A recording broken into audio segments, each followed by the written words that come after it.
پھر نبی علیہ السلام نے ارشاد فرمایا کہ میں نے تیسری عورت کو دیکھا کہ وہ جہنم میں اپنے پستانوں کے بل لٹکی ہوئی تھی.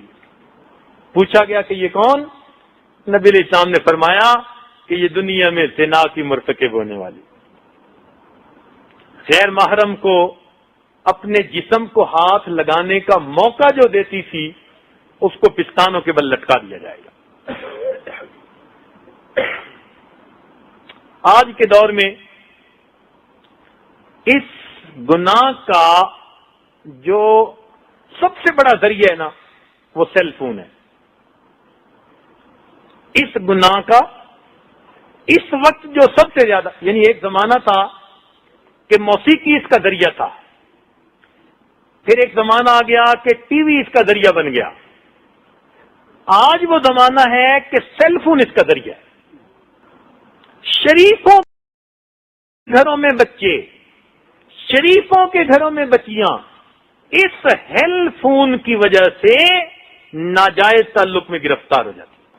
چونکہ ہم سے نوجوان پوچھتے رہتے ہیں نا مسئلے، پھنستے ہیں تو بھی آتے ہیں، آدمی پریشان ہوتا ہے تو یا پیر کو بتاتا ہے یا حکیم کو بتاتا ہے. حکیم کو بتاتے ہیں جسمانی علاج کے لیے اور پیر کو بتاتے ہیں روحانی علاج کے لیے. تو ہم نے کم از کم 100 بچوں سے انٹرویو کیے. یہ حیار پاک دامنی جو کتاب لکھی نا یا لکھ رہے ہیں تو اس کو ہم نے حقیقت پر مبنی بنایا. 100 بچے جو ان گناہوں میں ملوث رہے تھے ان کو ہم نے پوچھا کہ بتاؤ بھائی وجوہات کیا ہوتی ہیں، کیا ہوتی ہیں. باقاعدہ انٹرویو کیا مختلف ملکوں میں. یہ بات سامنے آئی کہ اس وقت اس گناہ کا سب سے بڑا ذریعہ انسان کا سیل فون بنا.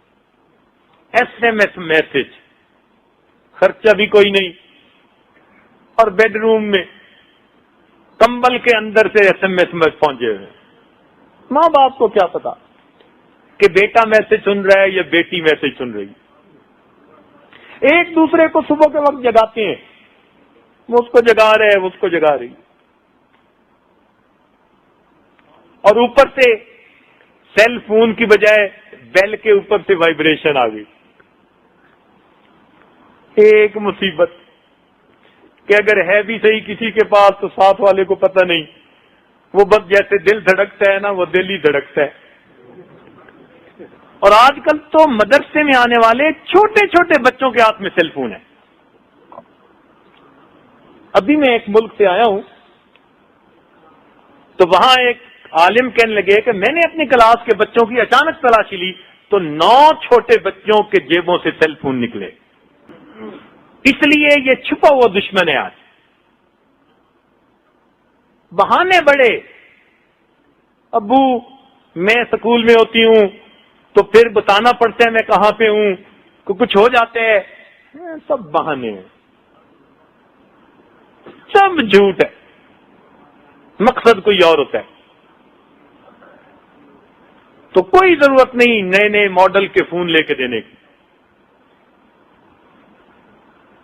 اور ہمارے سامنے تو ایسے کیس آئے کہ جو بد کردار نوجوان ہوتے ہیں وہ خود سیل فون لے کے اس بچی تک پہنچا دیتے ہیں. ماں باپ کو پتہ ہی نہیں ہوتا کہ سیل فون ہے یا نہیں، اس کے ہاتھ میں پہنچا ہوا ہوتا ہے، بل بھی کوئی پے کر رہا ہوتا ہے. ہم نے کہا بھائی تم نے ایسی حرکت کیوں کی؟ کہنے لگے جی جہاں دل کی بات ہوتی ہے وہاں بل کی بات کیا ہوتی ہے. 2 مہینے پہلے ایک ملک کا سفر کر کے میں آیا.